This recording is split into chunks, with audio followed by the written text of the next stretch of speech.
Cascade Hoops Talk, Billy D, Colby Blaine, College of Idaho. Thank you for taking a few minutes. I know it's a really busy time for you. So now you're back in Kansas City defeating your national title. We're trying. What does it feel like to be back here? It's elating to be back here. Like we're stoked. It's what we wanted all year, was to have a chance to come back and get the whole experience and be able to compete on municipal, and we're here.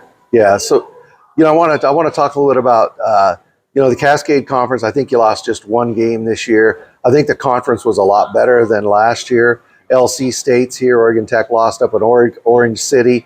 But I thought the conference was a little tougher this year. I think you got a little bit better test than you did, say, last year. Sure.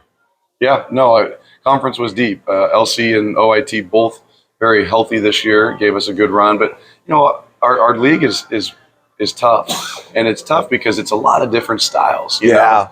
Southern Oregon plays, some zone and some different presses, and you get some of these other teams in our league that can just, have good guards that can challenge you from the three-point line. You get Northwest University at the end of the year, who has the high-low offense going, and you're trying to figure out how to guard that. So I feel really good about, being battle tested. You earned the right to host, and I thought you had two big tests. Jessup came in. Any team with Miles Corey, you able to take care of them. And then you had to face Cornerstone, which was coming into the game the hottest team in the country. Yeah. Talk about your pod there in Caldwell. Yeah, it was a very talented pod. There's no question about that. We actually played Jessup during the COVID year with no fans, and Miles Corey was a freshman, and I think he had 30 on us in front of an empty stadium. And so our fans and our team were ready for him, and we did a nice job of being able to contain them. But Jessup had a good year, beat some really good teams, and so to be a 16 seed was a little surprising. But I thought our guys did a really nice job of not worrying about all the matchups and just focusing on that 40 minutes. And first night we shot the ball really well. I think we hit 19 threes. Really got our home fans going and had a ruckus crowd. And then that set us up for a great game with Cornerstone, who was a completely different style. Cornerstone, a little bit more size, stay in front of you, not as much scramble. And so they really challenged us, in the scoring end, but I thought we were able to contain them. They have some good scores, and we were able to keep them to 64, I think. Yeah, I thought going into it, I thought their size might give you a little bit of trouble, but they're not. You're probably more athletic than them. Anytime Kim Elders comes into your building, you just don't know what to expect. Yeah, I mean, the all-time winningest, active winningest coach in I think America. He's up to 764 wins or something, 3 national championships. And Corey Ainsworth, they got 2. Anyway, they were a good team. You got by them. So you're here. Trying to remember. I'm sorry. Who do Madonna. Oh, that's right. Yeah. So that is from the same league. They're from the WAC, just like. But that's a big, strong team. A little bit different style basketball, probably than what's played in the Cascade. What have you seen with Madonna so far? Yeah, well, we've gotten to know Madonna a little bit, and Noel. That's right, they do a really good job, and he's really built that program. Ton of respect. We actually got to know him out in Sioux Falls prior to COVID when we were playing out there, and we spent some time at some elementary schools together. And so we built that relationship, and he brought his team out and played us last year on our home court, and he had a great team, great matchup. It was over Thanksgiving. He didn't get the total Caldwell experience because all of our students were home, but it was still a good battle. And so we have a history there for sure. And they have a lot of returners. We have a lot of returners. But they're athletic. They play fast. Like, they're willing to challenge you a ton. They're shooting the ball really well. They make over 9 threes a game. I mean, they've got a lot of really good pieces. It's a very good program. He's done a great job there. Oh yeah. Didn't they come out for the Taco Bell one year? Or that was last year. Last year, we played that over Thanksgiving last year, so we had a good crowd, but didn't have the full student section. But so, what is it? You and I've talked about several times. You get some of the best support in the country. What does it mean for your school and for Caldwell to be able to host those first 2 rounds of NAIA playoffs? Yeah, it's a big deal. Like, I think our whole community looks forward to it all year long, and it's really nice for us because it's after the high school season. Some of the other local colleges have either finished or playing tournaments away from town, and so all the basketball community, they really come out and support us. We had 2 of the most ruckus crowds we probably had all year long just this last weekend. But it's a big deal. I mean, we really value sports and athletics, at the college and in our whole community. It's not just the College of Idaho. Boise State has, great athletics as well. And so it's a big deal to be able to host those meaningful games and then to have the community show up and support as well. You got a really deep team. You got several people that contribute. But Drew Wyman this season, his shooting has just moved to a different level. Well, I think you're seeing a junior now, right? Who I think two years ago, his freshman year, scored a lot inside and then really wanted to improve his 3-point shooting. And last year, you saw a guy who really started to slow the game down, and that's when you start to make more shots. Well, now you have a junior who's really strong physically and mentally, really understands the game, is confident in himself. He's been on this court. He's played on this court, 8 times, I think. His confidence level's through the roof, and that's why I think his shots are starting to fall.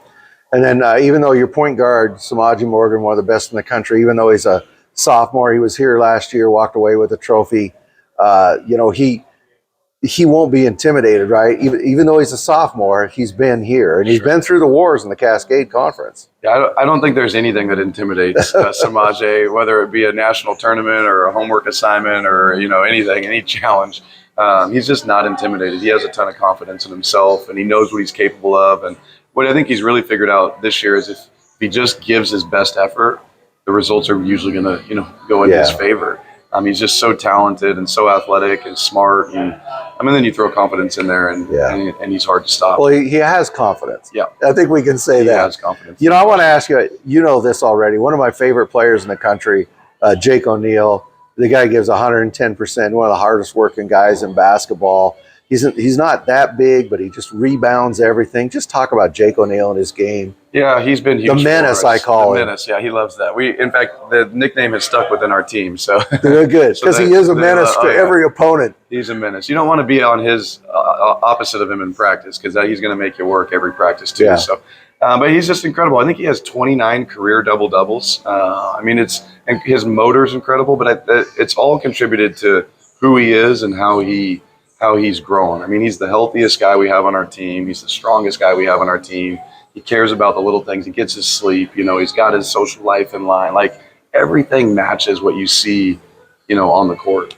His success out there. And so for us, not only is it, 12 points and 10 rebounds a night from him, it's also a roadmap for all of our guys. Like, hey, this is what it looks like to be, one of the best in the country. These are the behaviors I need to model. And he challenges not only our players, but our coaching staff. Every time we go somewhere to eat, we're always watching, what is Jake getting? How's he treating his body? And, should we be stretching? Should we be lifted? So he's more than just a player. He's a great leader for us and really changed our culture. Colby, your upperclassmen, I've been around your team more than a lot of other teams, but your upperclassmen they really set the tone, especially like that core, Wyman, Robinette, and Jake O'Neal. They're great basketball players. They are great teammates, but they're really great people. I enjoy whenever I'm around them, I enjoy talking to all of them. They're unbelievably great people. Just talk about what that core means to set the tone for the rest of the team and let the young guys see how it's done. Sure. Well, we've gotten old in a hurry. This whole group that we have that are junior seniors now, they were all playing just a year ago as freshmen, sophomores, but they've really taken on the challenge, learned from their ancestors, guys we've had in the past, Ivory Miles Williams, Ricardo Time, Derek Wadsworth. You name them, but they really watched and observed what does it look like to be a champion, and they've taken it to another step. I think the cool thing is they're fascinated with, more than just playing the game. Like they really enjoy the fan base. They really enjoy the impact they can have on people. We work a lot with our local elementary schools. Yes. And they can see when they go there and they see those kids light up, like they see the value they have in just being present and being available. And so, last night we're at Jack Stack's barbecue, and we got a really nice compliment from our waitress about how polite they were and engaging. And I wasn't surprised. That's just kind of who our guys are.